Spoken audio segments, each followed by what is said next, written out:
할렐루야. 오늘 3월 둘째 주 산부에 오신 여러분들 주의 이름을 환영하고 축복합니다. 또 각 가정에서 예배 드리시는 분들, 또 각 처소에서, 또 요즘은 외국에서도 예배를 드리시는 분들이 있는데요, 주님의 이름으로 모두 환영합니다. 우리 한번 좌우로 바라보시면서 이렇게 한번 축복했으면 좋겠습니다. 아유, 정말 귀한 분이 오셨네요 하면서 인사합시다. 네, 우리 3월의 말씀의 주제가 도와주심인데, 이렇게 하면 또 서로 격려하죠. 하나님이 도와주실 것입니다. 이렇게 하면 인사할까요? 할렐루야. 네. 지금까지 쭉 이렇게 살아오면서 제가 아직 깨닫는 것은, 인생이라는 것이 항상 무슨 문제가 생긴다는 것입니다. 한 문제를 넘어서면 이제 또 다른 문제가 안 왔으면 하지만 어김없이 또 다른 문제가 오더라는 것이죠. 한 목사님에게 보내온 편지 한 부분입니다. 성도님께서, 목사님, 제 인생을 한마디로 설명하면 고군분투입니다. 아이들, 남편, 직장은 물론 하나님과의 동행도 투쟁입니다. 집안 문제, 돈 문제, 사생활은 물론이고 서로를 이해하기 위해 투쟁합니다. 그리고 내면의 싸움이 있고 두려움과 싸워야 합니다. 옳은 일이라는 걸 알아도 포기하게 됩니다. 인생은 왜 이렇게 힘든 걸까요? 이 싸움이 언젠가는 끝날까요? 끝나길 바랍니다. 때로는 다 포기해버리고 싶어요 라고 하는 편지였습니다. 여러분, 인생이 왜 이렇게 힘들까요? 자, 우리 한번 서로 보시면서 이렇게 한번 이야기해 주시면 좋겠습니다. 인생은 원래 힘든 겁니다. 사실은 원래 인생은 힘들지 않았어요. 아담과 하와가 에덴 동산에서 있을 때는 인생이 힘든 인생이 아니었는데, 죄를 지어서 에덴 동산에서 쫓겨나면서 그 죄로 인해서 사실 인생이 힘들어진 것이죠. 그래서 우리가 사실은 그 에덴 동산 낙원, 천국에 살고 있지 않기 때문에 우리 인생은 힘든 거예요. 다시 한번 이렇게 하면 서로 이야기해 줍시다. 우리는 천국에서 살고 있지 않으니까요. 그래요. 이것이 우리 인생입니다. 그럼에도 불구하고 참 많은 우리 성도님들, 어려운 중에도 특히 코로나 상황과 여러 상황에도 또 용기를 내서 열심히 살아가시는 걸 보면 한편으로 정말 존경스럽기도 하고, 또 도전도 되고, 참 꿋꿋이 견디는 것이 감사한 마음도 듭니다. 우리 인생, 한 성도님의 그 간증입니다. 15살에 외국으로 유학을 간 아들은 명문대학과 대학원을 나온 뒤 외국 회사에 들어갔습니다. 높은 연봉에 직장에서 인정도 받았습니다. 그럼 어떠세요? 부럽지 않으세요? 야, 너무 좋겠네. 저도 이제 자녀가 있기 때문에 어찌 보면 우리 부모가 꿈꾸는 자녀의 진로가 아닌가 생각이 듭니다. 너무 좋은 것 같지 않습니까? 그죠? 근데 제가 그 다음 대목을 좀 읽어드릴게요. 하지만 아들은 일하느라 바쁘다며 주일 성소도 안 하고 주말도 없이 일하며 직장에서 높은 연봉을 받는 만큼 큰 돈이 오가는 일이기에 스트레스가 많아 밤에 와인을 즐겨 마시고 수면제를 먹고 자는 습관이 생겼습니다. 자, 이제 어떠세요? 이런 코스로 우리 자녀들을 성공시키고 싶은 마음이 있습니까? 이 엄마는 이 꿈꿨던 아들의 성공, 세상의 성공은 뭐 좀 이루었죠. 그런데 지금은 하나님께 회개하면서 살아간다고 합니다. 이렇게 말합니다. 성공한 아들을 통해 세상 복을 누리고 싶은 악한 마음이 있었습니다. 비로소 아들의 믿음보다 성공을 우상 삼은 저의 죄를 깨닫게 되었습니다 라고 고백합니다. 여러분, 어떠신 것 같아요? 이렇게 보면 참 우리 인생이 우리 마음대로 되지 않는 수수께끼 같다라는 생각을 해보게 됩니다. 이렇게 하면 이렇게 돼야 된다라고 우리 생각하지만, 우리 인생이, 때로 우리 자녀들의 인생이 내가 생각하는 대로만 흘러가는 것은 아니더라 하는 것이죠. 지혜의 왕 솔로몬, 그는 세상에서 모든 걸 다 가져보았고 누려보았던 사람이었습니다. 이 솔로몬 왕은 그의 말년에 전도서 9장 11절로 이렇게 고백합니다. 좀 쉬운 메시지 성경으로 읽어보면요, 나는 이 세상의 모습을 깨달았다. 빠르다고 경주에서 늘 이기는 것도 아니고 힘 세다고 싸움에서 이기는 것도 아니더라. 지혜롭다고 만족을 얻는 것도 아니고 똑똑하다고 부자가 되는 것도 아니며 학식이 높다고 품위가 있는 것도 아니더라. 불행한 때와 재난은 누구에게나 닥쳐 오는 것이 인생이더라 라고 솔로몬은 고백을 합니다. 어떠신 것 같아요, 여러분들? 오늘 우리가 읽은 성경에 나오는 바로가 그랬습니다. 어느 날 바로는 꿈을 꾸었습니다. 그 꿈이 너무 선명했습니다. 근데 그 꿈의 내용은 상당히 충격적이었습니다. 이 바로 왕은 꿈에 깨고 나서 그 꿈을 해석하기 위해서 뛰어난 종교 지도자, 오늘 본문에는 점술가라고 부르죠. 당시의 종교 지도자들을 부르고 또 지혜로운 그런 사람들, 현인들이라고 부르죠.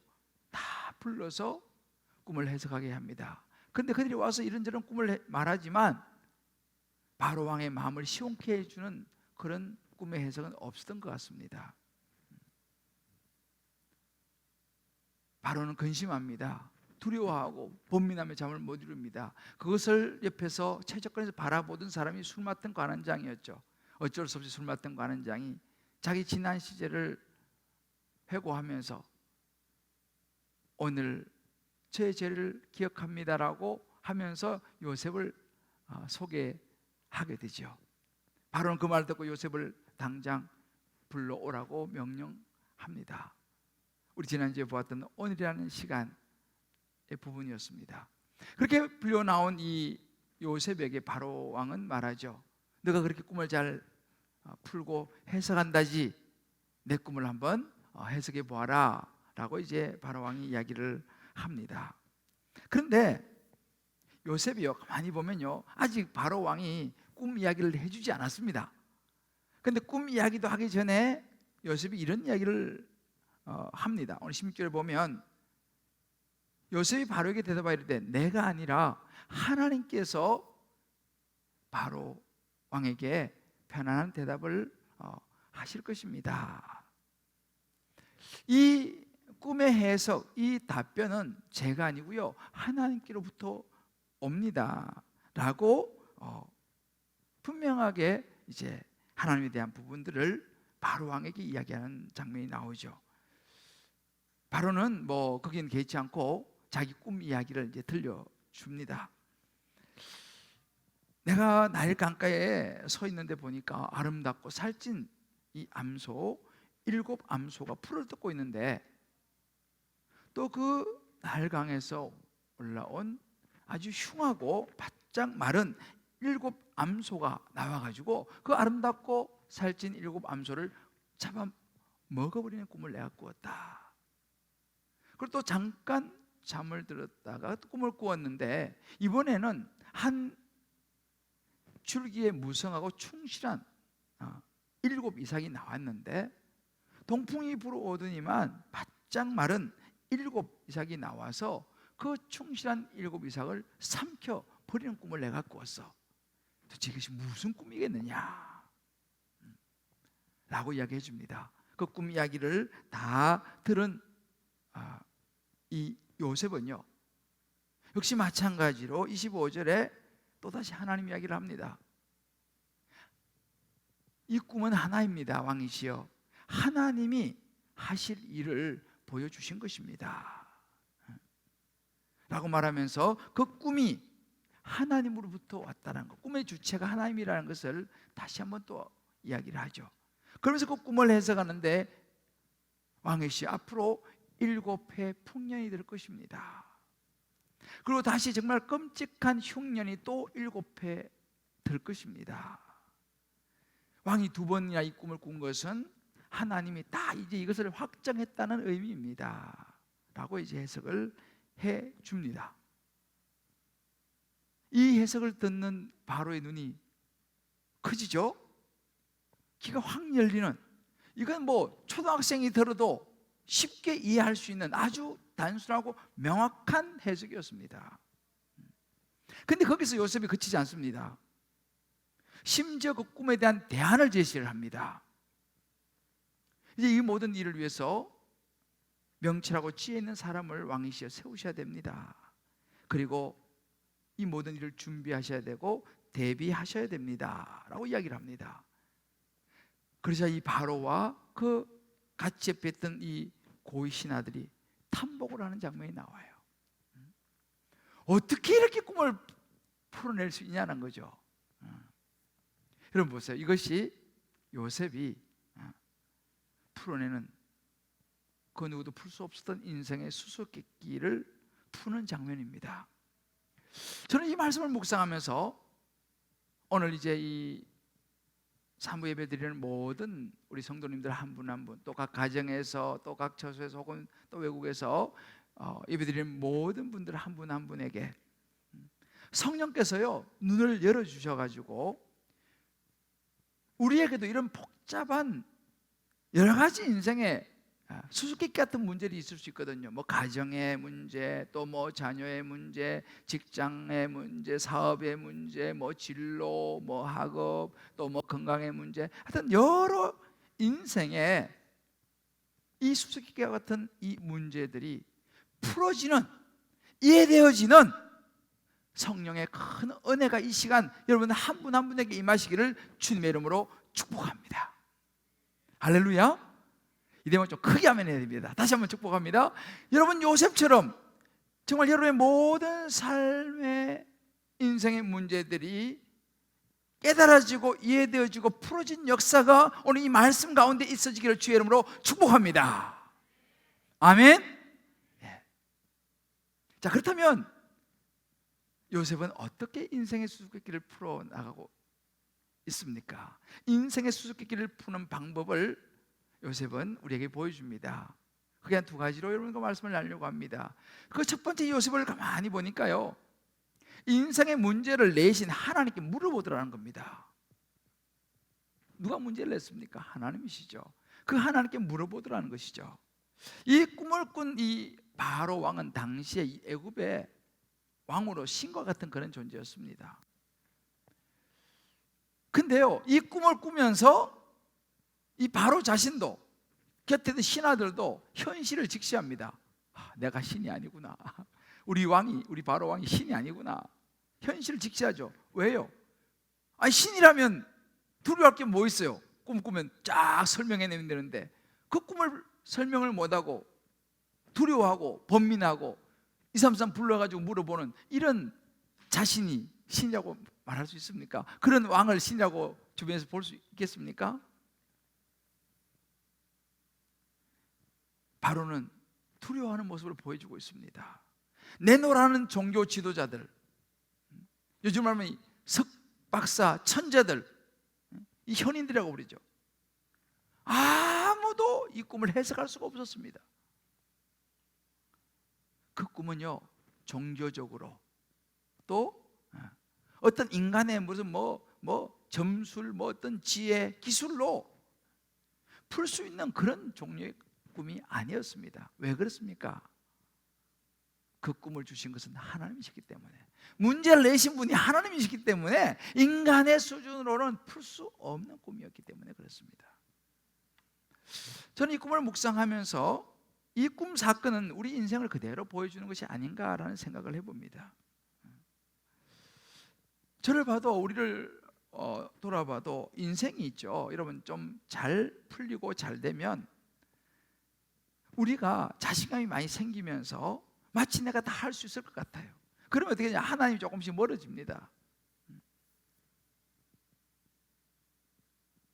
근데 언제 우리가 하나님을 찾게 됩니까? 어떤 한계에 부딪힐 때에 내 힘으로 안 될 때, 그때 비로소 우리는 우리 자신을 발견하죠. 그래, 맞아, 내가 어쩔 수 없는 인간이지, 하나님의 도움이 필요하지 라는 생각을 비로소 하는, 그것이 저와 우리 모두의 모습입니다. 이게 바로의 모습인 거예요. 지금요, 바로가 신인 줄 알았는데 자기가 신이 아닌 거예요. 아마 여러분들 중에서 요즘 어떤 한계를 느끼시는 상황 혹은 어떤 일, 인간적으로 풀리지 않는, 어떻게 풀어야 할지를 몰라서 힘들어하는 부분이 있을지 모르겠습니다. 지금 바로가 지금 그런 상황이에요. 그 바로는 어떻게 풀었습니까? 요셉을 불렀죠. 모든 힘과 권력을 가지고 있으니까 최고의 종교 지도자들, 점술가들, 천재들 다 불러서 물어보면서, 그러다가 요새까지 부르게 된 거죠. 그래서 이 인생의 수수께끼를 풀어 나갑니다. 자, 그러면 우리는 누구를 찾아가야 되겠습니까? 우리도 요셉 같은 사람을 찾아야겠지요. 그러나 우리는 애고방이 아닙니다. 어떻게 해야 됩니까? 우리는 우리의 모든 인생의 문제 앞에서 이 문제를 주신, 이 답을 알고 계시는 하나님을 찾아서 하나님께 물어야 할 시간인 줄 믿습니다. 할렐루야. 우리가, 여러분 성경에 보면 다윗과 사울이 나와요. 다윗과 사울의 차이는 뭔지 아세요? 다윗은 하나님께 물었다는 것과 사울은 하나님께 묻지 않았다는 이 차이입니다. 성경을 쫙 한번 보세요, 여러분들. 말씀 노트에 제가 참고 구절을 써놨습니다. 한번 보시면 압니다. 다윗은 부족하지만 항상 하나님께 물었어요. 사울은 묻지 않았습니다. 여러분, 어떤 문제에 우리 직면했을 때에 우리는 뭘 생각합니까? 그 문제를 낸 사람의 의도를 생각해야 됩니다. 우리 보통 그렇잖아요. 국어 문제 풀 때 저자의 의도가 뭐냐, 이걸 파악하는 게 핵심 아니에요, 그죠? 문제를 출제한 사람의 의도를 알아야 합니다. 그래서 주님께서 말씀하셨습니다. 시편 50편 10절에 보게 되면 이렇게 15절에 말합니다. 환난 날에 나를 부르라. 내가 너를 건질 것이다. 왜요? 너가 어려운 인생에 문제가 있느냐? Call me. 나를 콜하라는 거예요.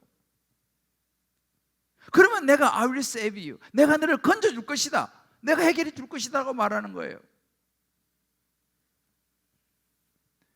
우리 사랑 예레미야 33장 2절 3절에 이렇게 말씀하십니다. 이를 행하시는 여호와, 또 그것을 만들어서 성취하시고 이루어 가시는 여호와 하나님, 그 하나님께 말씀하시는 거예요. 너는 내게 부르짖으라.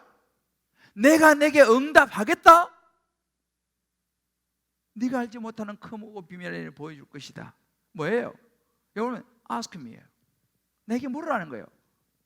그러면 I will answer you. 내가 내게 대답해 주겠다는 거예요.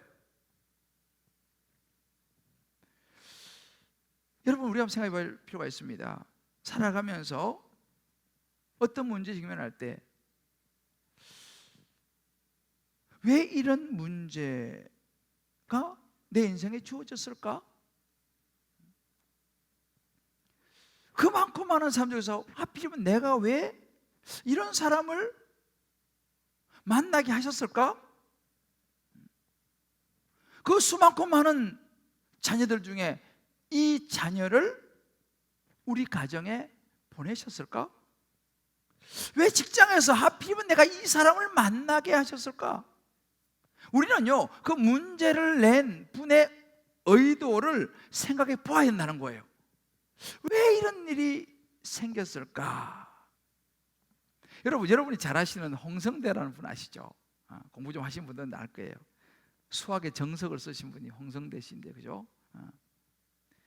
제가 이번 주에 참 인상 깊은 기사를 봤어요. 이 홍성대 씨가 쓴 수학의 정석이 지금까지 몇 권 팔린지 아세요?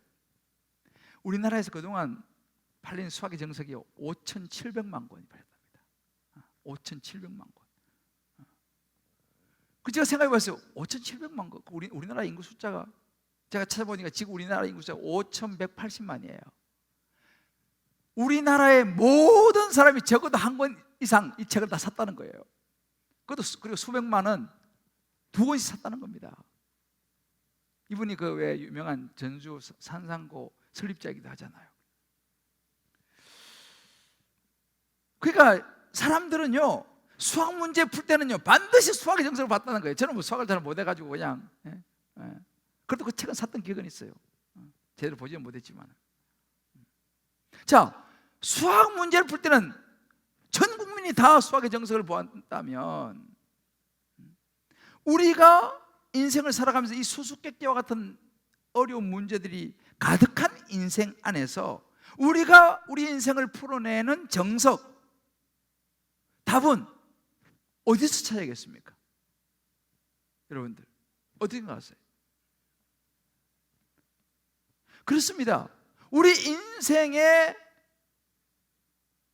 많은 문제를 내시고 우리 인생을 창조하시고 이끌어 가시는 하나님의 답이 있는 이 성경 안에서 모든 우리 인생의 문제의 답을 찾아야 될 줄을 믿습니다. 할렐루야. 여러분, 공부 잘하는 사람들이 문제 유형을 많이 풀어보잖아, 그죠? 이런 문제 저런 문제 많이 풀어보면 어떤 문제라도 응용이 돼가지고 풀리지 않습니까? 여러분, 마찬가지입니다. 우리 인생도 마찬가지예요. 성경에 보면요, 여러 가지 유형의 문제들이 많이 나와요. 성경에 보면요. 여러분, 한 예로요, 창세기부터 보세요. 아담과 하와가 왜 에덴 동산에서 왜 쫓겨났을까요?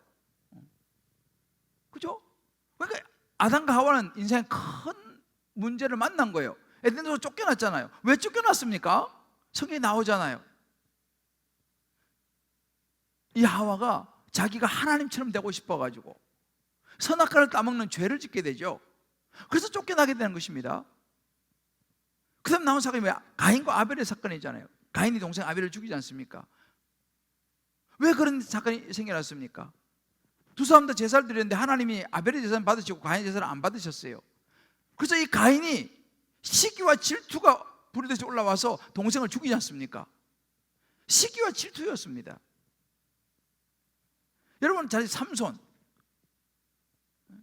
사사로 태어나서 힘이 정말 천하 같은 이 삼손이 왜 무너졌어요? 여자 때문에 무너진 거 아니에요. 뭐 성경 사건들이 많죠. 아나니아와 삽비라, 왜 아나니아와 삽비라가 망했습니까?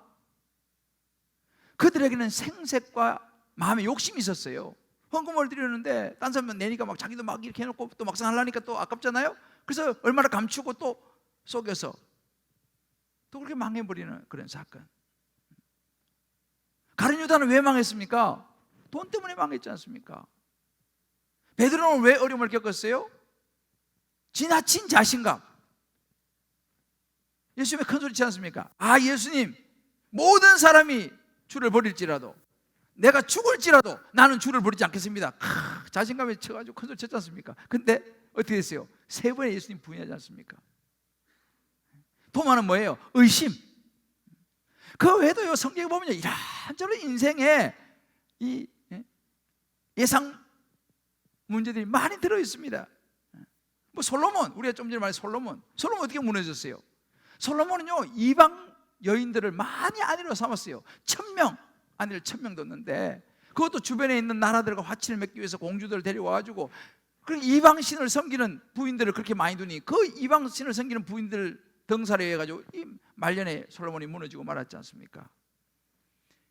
뭐 많습니다. 우리가 지금 뭐 야곱, 지금 우리가 뭐 요셉도 마찬가지죠. 자, 그렇다고 우리가 한번 생각해 볼 필요가 있어요. 나는 내 인생의 문제는 어떤 케이스에 속하느냐? 성경에 등장하는 수많은 인물 중에서 나는 어떤 인물하고 좀 비슷한 건가? 한번 생각해 볼 필요가 있어요. 그래서 우리가요, 그 문제를 그들이 풀어가고 하나님께서 답을 주시는 것을 보기 위해서 우리는 말씀 앞에 끊임없이 나를 비춰봐야 되는 거예요. 왜? 여기 예상 문제가 다 있으니까.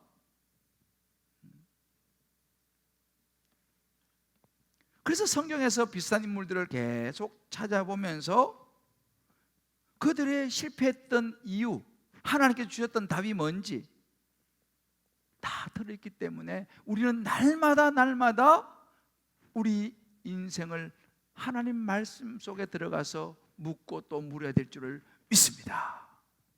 할렐루야. 한번 여러분 각자에게 적용해 보세요. 나는 어떤가? 나는 지금 내 인생에 풀리지 않은 이런 문제, 이해할 수 없는 어떤 상황들, 고난의 연속적인 어떤 인생 앞에서 나는 지금 이 문제를 누구하고 의논하면서 풀어가려고 시도하고 있는가? 한번 여러분 각자 가면서 생각해 보세요. 나는 하나님께 물으며 가고 있느냐라는 거예요. 요셉을 보면서 여러분 각 다락방에 가셔서 느낀 점들 좀 한번 나눠보세요. 다락방에 못 들어가신 분들은 오늘 나가시면서 말씀 노트가 밖에 있잖아요. 말씀 노트를 혼자 가져가시고 꼭 한 가지 가져가세요. 가져가서 그 문제도 있고 성경도 있으니까 혼자 집에서라도 답을 꼭 한번 해보시길 바래요. 인생의 수수께끼를 푸는 두 번째 방법은요, 인생의 답을 주시는 하나님 앞에 들어야 됩니다. 문제를 내시는 하나님께 물어야 된다면 이제는 그 문제의 답, 인생의 답을 주신 하나님한테 들어야 됩니다. 제가 이 요셉의 꿈을 해석하는 걸 묵상하면서 깨닫는 것은 뭐냐면요, 처음부터 끝까지 이 요셉은요, 이 바로 애굽의 여러 앞으로에 일어날 일들, 운명 이런 까지 하나님이 다 답을 가지고 계신다는 사실을 요셉이 알았다는 것입니다. 그래서 16절에 말하잖아요. 바로 왕에게도 하나님이 바로 왕에게 편안한 대답을 하시리이다. 뭐예요? 합당한 대답을 하나님이 주실 것입니다. 왜? 하나님이 답을 가지고 계신다는 것을 요셉은 알았어요. 왕에게 그 이야기를 해주는 것입니다. 그리고 이 요셉은 어떻게 그러면 그 답을 얻었을까요? 하나님께 귀를 기울였던 것이죠. 하나님, 이 꿈이 어떻게 제가 해석을 해야 됩니까? 결국은 이 꿈의 해석은요, 하나님 주신 지혜였다는 사실입니다. 요셉은요, 오늘 성경에 보면요, 3번이나 16절에도 하나님께서, 25절에도 하나님이 그가, 32절에도 하나님이. 무슨 이야기입니까? 요셉 분명히 말합니다. 하나님을 언급하는 거예요. 이 꿈의 해석이 어떤 내가 주술을 부리고 내가 뛰어나고 이래서가 아니라 이 꿈은 하나님의 뜻을 이루는 도구고 과정입니다. 왕이시여 라고 지금 이야기하는 대목입니다. 여러분, 우리는요, 저나 여러분이 우리 안에는 인정을 받고 싶고 또 우리 자신을 드러내고 싶은 그런 욕구들이 다 있어요. 근데 여러분, 그래 보면 요셉도 사람이기 때문에 요셉도 그랬겠죠. 그래서 사실 이 대목에서요, 요셉도 하나님 언급 안 해도 됩니다. 바로가 꿈을 해석해 보아라 라고 했을 때, 예, 왕이시여 제가 한번 해보겠습니다 라고 하든지, 제가 좀 겸손하게 내가 최선을 다해서 한번 풀어보겠습니다 라고 만약에 대답을 했다고 생각해 보세요. 그러면서 그 꿈을 이야기해 줬는데 그 꿈이 대박이 난 거 아니에요? 그러면 그 모든 공로가 누구한테 돌아옵니까? 다 요셉한테 돌아올 거 아니에요, 자기한테. 그죠? 자기가 꿈을 해석한 것처럼 됐으니까. 근데 요셉은 그러지 않았어요. 분명히 밝힙니다. 꿈을 듣기 전에도 밝히고 꿈을 듣고 해석하기 전에도 밝혀요. 이 꿈의 주체는 하나님이시라는 거, 하나님이 자기를 알겠다는 거. 어찌 보면요, 이렇게 말하는 거 쉬운 거 아니에요. 여러분 직장생활 하면서 나 예수 믿습니다, 교회 다닙니다, 이 말하는 거 쉽지 않죠? 왜요? 그때 불이익 당할 수도 있어요. 요셉도 마찬가지예요. 그렇게 하나님께서 이러다 무슨 하나님이야? 바로는 하나님을 모르는 사람이니까 무슨 하나님, 이상한 이야기하고 있어. 생명이 위험할 수도 있어요. 근데 요셉은요, 하나님 이야기를 하지 않습니까? 이런 거 보면요, 하나님께서 요셉을 참 기뻐하실 것 같아요. 여러분, 이것을 또 다른 측면으로 생각해 본다면요, 요셉은요, 철저히 어떤 자리에 서 있냐면 하나님께 듣는 자리에 서 있는 거예요. 하나님께서 풀어주시는 이 꿈을 요셉이 들어야지 말을 할 거 아니겠습니까? 이게 굉장히 중요한 대목이에요. 그렇지만 우리에게는 되게 어려운 대목이에요. 왜요? 우리는요, 저나 여러분이나 듣기보다 말하기 좋아하잖아요. 우리는. 특히 목사가 말하기 좋아하잖아요. 저도 가끔 우리 부교육자들하고 회의를 한다든지 이렇게 하면요, 듣기보다는 막 빨리 말하고 싶을 때가 많아요. 충분히 듣고 이야기를 해야 되는데 저는 조금 들어보면 답이 내 안에 답이 나와. 말을 하고 싶은 마음이 막 올라와요. 또 참아요. 끝까지 듣고 이야기해야지. 이게 어렵더라니까요. 여러분 부부도 마찬가지예요. 부부도 해보면요, 서로 자기 이야기하고 싶어요. 듣는 거 이게 어렵다니까요. 그런데 요셉은 들었어요. 요셉은 하나님의 말씀 음성을 들었어요. 자, 그럼 하나님의 음성을 들으면 어떻게 돼요? 하나님과 가까워져야겠죠. 야고보서 4장 8절 이렇게 말씀하십니다. 하나님을 가까이 하라. 그리하면 너희를 가까이 하시리라 그래요. 근데 여러분, 요셉은 이렇게 들었는데 우리는 왜 하나님의 음성이 잘 안 들릴까요? 우리는 하나님의 대답을 잘 못 듣는 이유가 뭘까요?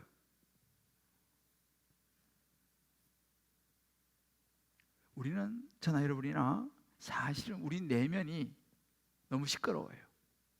좀 복잡해요. 우리 안에는 세상이 가득 차 있어요. 우리 생각으로 가득 차 있을 때가 많습니다.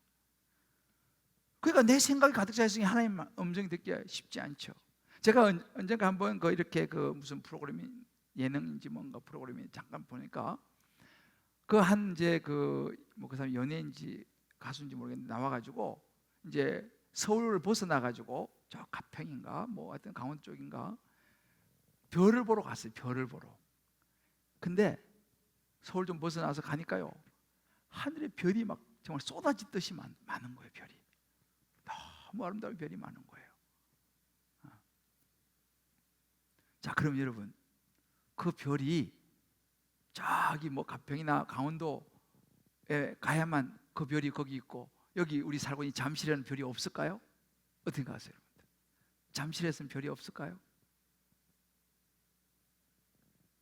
그 별은 사실은 잠실에도 있어요. 다만 안 보일 뿐이죠. 왜 우리 안 보입니까?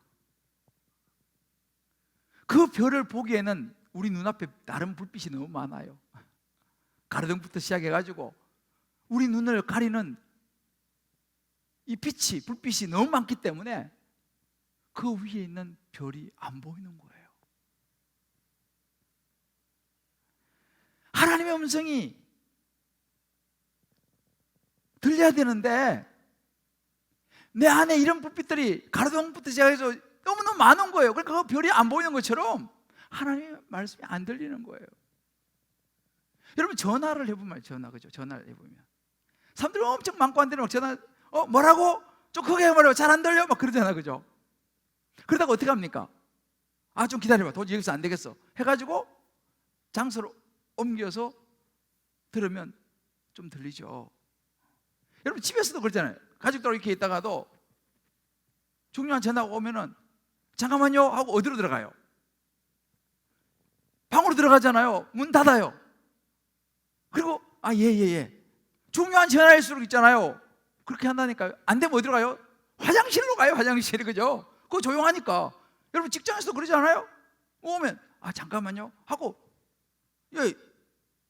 집중이 들어야 들리니까. 똑같습니다. 하나님의 음성도 동일해요. 하나님 말씀을 들으려면 내 마음이 고요해야 되거든요. 내 마음이 좀 집중을 해야 되거든요. 그래서 사실은 우리가 하나님과 관계가 그래서 가까워야 되는 것입니다. 그런데 우리가 하나님과 가깝잖아요. 하나님의 음성이 들리기 시작하지 않습니까? 우리의 모든 삶에 있어서 결정되기 훨씬 쉽습니다. 왜요? 분별이 탁 돼요. 복잡하잖아요. 왜? 하나님하고 주파수가 맞고 가까워지면요 아주 분명하고 단순해집니다. 그런데 우리는 어떻습니까? 생각이 너무 많아요. 우리 안에 너무 많은 것이 있어요. 영적으로 너무 우리는 소란스러워요.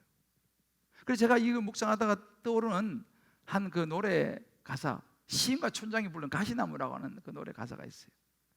내 속에 내가 너무도 많아 당신의 쉴 곳 없네. 내 속에 헛된 바람들로 당신의 편할 곳이 없네. 내 속에 내가 어쩔 수 없는 어둠, 당신의 쉴 자리를 뺏고 쭉 나가는 거예요. 이게 우리의 모습인 것 같아요. 내 속에 내가 너무 많은 거예요. 내 속에 헛된 바람 너무 많은 거예요. 내 안에 욕심이 너무 많은 거예요. 그래서 우리 하나님의 소리가 안 들리는 거예요. 제가 그 평생을 정말 복음을 전하며 살아오신 지금 이제 소천하셨어요. 존 스타트 목사님, 저의 개인적인 멘토이자 정말 제가 존경하는 분입니다. 이분은 싱글로 결혼 안 하시고 사실은 평생을 사시다가 이제 천국 가셨는데, 이분이 80이 넘으셨을 때 제가 또 그냥 뵀었어요. 그때 제가 정말 진지하게 제가 물었어요. 목사님이 지금까지 살아오시면서 이런저런 인생에 많은 문제들도 어려움도 있었을 텐데 어떻게 그것을 풀어오셨습니까? 내가 물었어요. 정말 궁금하기도 하고 나도 그걸 꼭 배우고 싶어가지고. 그때 이 존사도 목사님이 저에게 중요한 이야기를 해주셨어요. 하나님께 듣는 고요한 시간에 대해서 제게 이야기를 해주시더라고요. 본인은 이 하루 일과를 주님과 함께 눈을 뜨면서 시작하신다고 하셨어요. 이렇게 말씀하셨어요. 나의 하루 일과는 주님과 함께 눈을 뜨면서 시작됩니다. 늘 성령의 충만을 생각하죠. 새벽에는 먼저 일어나, 영국에는요 새벽 기도 이런 거 없어요. 근데 이 목사님은 늘 새벽에 일어나셨어요. 새벽에 일어나서 제일 먼저 이제 스트레칭 탁 기지개를 한번 피신대요. 그러고 나서 침대에 앉아서 삼위일체 기도를 드린다고 해요. 성부와 성자와 성령께 드리는 그 기도가 있어요. 그 기도를 드리고 나서 나가서 이제 샤워를 하시고 서재로 가셔서 말씀을 묵상하신다고 하셨어요. 말씀을 묵상하면서 그 시간을 1시간 때로는 2시간 정도 가지고, 그리고 이제 아침 식사 토스트하고 이렇게 먹고 다시 또 한 2시간 정도, 이번에는 성경을 연구하는 또 말씀을 보신다, 그런 이야기를 제게 해주셨어요. 그 시간에 하나님께 묻고 듣는다는 거예요. 제가 그 이야기를 들으면서 제 마음이 깊이 새겼어요. 목사님이 이렇게 훌륭하신 분이 이렇게 하시는구나. 저도 그래서 그것을 이제 보고 따라 하려고 마음을 먹었어요. 그래서 이 새벽의 이 소중함을 생각하면서 저도 사실은 이제 뭐 택도 안 되지만 그래도 어떻게라도 좀 따라가려고 새벽에 새벽 기도를 나오면 저는 거의 1년에 뭐 한두 번 외에는 집으로 돌아가지 않습니다. 새벽 기도하고 제 목양실로 올라가요. 그래서 거기서 또 다시 말씀 묵상하고 하나님께 묻기도 하고 대답하기도 하고, 이 시간이 제게는 너무너무 중요한 소중한 시간이죠. 어떻게 보면 제 이 목회와 이 모든 것의 엑기스가 사실은 나오는 시간이에요. 답을 얻는 거죠. 목회가 대부분 거기서 시작되는 겁니다. 물론 저는 일주일에 하루 기도원에 가요. 이것도 사실 존 스토트 목사님께 배웠어요. 제가 목사님이 그렇게 하셨거든요. 그래서 제가 기도원에 가, 이런 모든 묵상들 사실 다 기도원에서 기도하면서 주신 묵상들이에요. 제가 어느 책을 최근에 보다가 한 글귀가 제 마음을 탁 쳤어요. 이런 글귀였습니다. 질 낮은 정보는 질 낮은 분석력으로 이어진다. 안 좋은 재료로 만든 음식과 같다. 만약 자신이 포털 사이트 유소 서비스나 인터넷 커뮤니티, SNS, 게시물, 사람들의 댓글로만 세상을 읽는다면 유통기한이 지났거나 아주 질 낮은 재료로 만든 음식을 먹어왔다고 생각하면 된다. 어쩌면 좀 과장된 것 같은데 굉장히 일리가 있는 이야기예요. 우리는 세상을 살아가는 지혜를 얻기 위해서 물론 다양한 매체를 접하는 것도 중요하죠. 그런데 우리는 좀 더 양질의 정보를 접해야 한다는 거예요. 그럼 생각나는 게, 여러분 알다시피 워런 버핏하고 점심 한 그릇 먹는데 수억 원을 내지 않습니까? 이해 갑니까? 점심 한 그릇 먹는데 무슨 돈을 수억 원을 왜 내요? 그 워런 버핏과 식사를 하면서 나누는 그 대화 속에 수억과 맞먹는 양질의 정보와 양질의 지혜가 나온다는 사실이에요. 그렇게 그 돈을 내고 그 사람하고 대화 한번 하려고 하는 거 아니겠습니까? 차원이 다른 거예요. 여러분, 우리가 잘 알아야 됩니다. 우리가 아무하고나 대화하는 게 아니라 정말 양질의 정보가 나올 수 있는 정말 좋은 사람하고 대화를 한마디 나누다도 나눠야 돼요. 그래서 여러분들 CEO나 이런 사람들은 그런 사람을 찾지 않습니까? 일리가 있는 이야기예요. 자, 그렇다면 여러분 세상에 생각해 보세요. 이 세상에서 최고의 양질의 정보를, 최고의 지혜를 줄 수 있는 분이 누구겠습니까? 누구하고 대화하면 그 양질의 최고의 정보와 지혜를 얻을 수 있겠어요? 누굽니까? 그렇습니다. 세상을 창조하시고 저와 여러분의 인생을 이끌어 가시고 모든 걸 주관하시는 그 하나님과 대화를 나눌 때에 최고의 양질의 정보와 지혜를 얻게 되는 줄 믿으시기를 주의 이름으로 축복합니다. 할렐루야. 하나님하고 대화를 해야 됩니다. 그 누구보다도 최고의 시간이죠.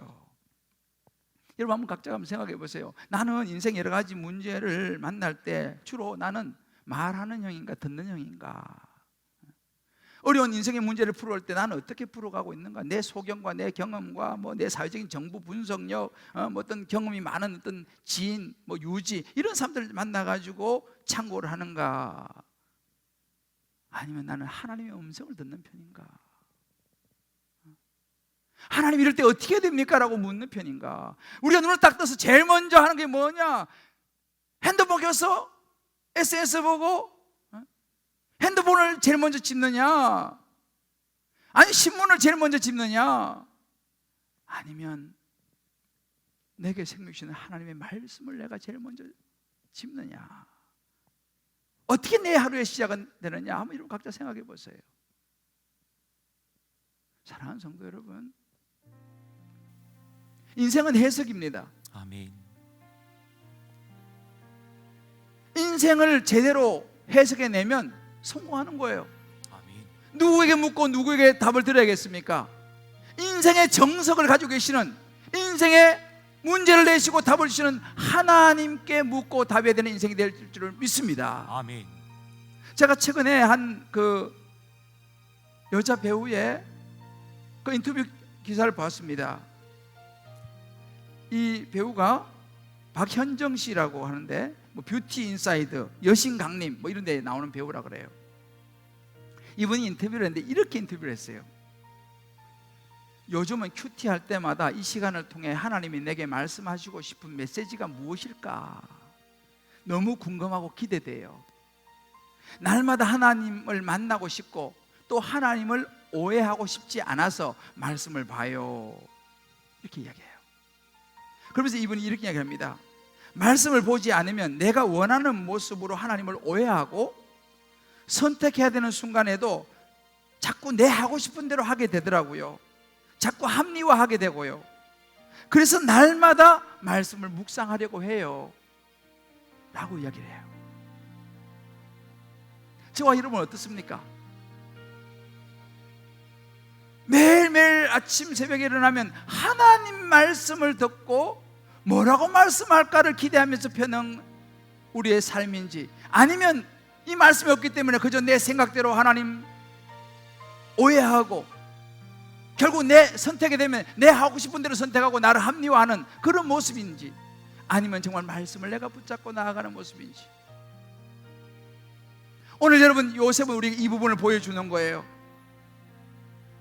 그의 인생의 수수께끼를 풀어가는 그 모습, 하나님 안에서 말씀 앞에서 풀어가는 거예요. 저는 저와 여러분의 인생이 이 요셉처럼 이 말씀 안에서 우리 인생을 풀어갈 수 있게 되기를 주의 이름으로 축복합니다. 아멘. 오늘 잠언 10장 9절 이렇게 말씀하십니다. 사람이 마음으로 자기 길을 계획할지라도 그 걸음을 인도하시는 자는 여호와시니라. 아멘. 할렐루야. 아멘. 여러분, 그래서 우리가 이 큐티 의무가 아니에요. 묵상하라고 하니까 그게 아닙니다.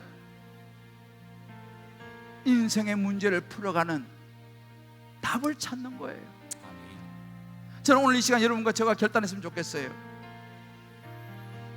이제 내가 그동안은 전에 큐티 좀 하다가 다시 이거 덮어버렸다면 다시 오늘부터라도 말씀 묵상 큐티를 시작할 수 있게 되기를 주님의 이름으로 권면합니다. 아멘. 여러분, 기도의 자리를 멈췄다면 다시 기도의 자리에 나오시기를 권면합니다. 아멘. 기도의 자리에 나와서 하나님의 음성을 들어야죠. 여러분, 지금 혼자 잘 안 되는 분이 있을 거예요. 그죠? 어떻게 합니까? 우리 애들 혼자 공부 잘 안 되면 학원 보내잖아요. 비싼 돈 주고 학원 보내잖아요. 왜요? 학원 가면 선생님이 가르쳐 주기도 하고 또 친구들하고 또 서로 이렇게 같이 하기도 하고 비싼 돈 주고 보내지 않습니까? 우리도 마찬가지예요. 여러분, 목사님처럼 혼자서 성경 읽는 것도 잘 안 되고 기도도 잘 안 돼요. 그래서 여러분들 그런 분들을 위해서 한 게 뭐예요? 양육, 제자훈련, 사역훈련을 그래 준비한 거예요. 힘들게 하려는 게 아니에요. 왜? 혼자 잘 안 되니까. 그런데 이게 너무 중요하니까 뭐 성장 기임돌반, 제자훈련, 사역훈련을 고민하는 것이 바로 이유입니다. 왜? 그래야지만이 하나님의 음성을 내가 들을 수 있고, 그거 가면 하나님의 음성 듣는 법을 가르쳐주잖아요. 훈련해서 또 옆에 다른 사람들과 함께 또 나누면서 문제도 같이 풀면 또 많이 배우잖아요. 할렐루야. 아멘. 이제 오늘까지 이게 하고 이제 다음 주에 이제 우리 시작하는데 늦지 않았습니다. 지금이라도 여러분들 마음 가운데 긴가민가하고 헷갈리는 분들 있으면 결단하시길 바래요. 아멘. 뭐 성장 기도를 하든지 제자훈련인데 사역훈련을 하든지 신청하셔서 다시 하나님과의 관계를 시작하시기를 주의 이름으로 축복합니다. 아멘. 큐티를 다시 시작하시기를 축복해요. 아멘. 하나님의 음성을 듣고자 기도합니다. 이 찬양 같이 부르면서 오늘 말씀 붙들고 같이 한번 결단하며 기도합시다.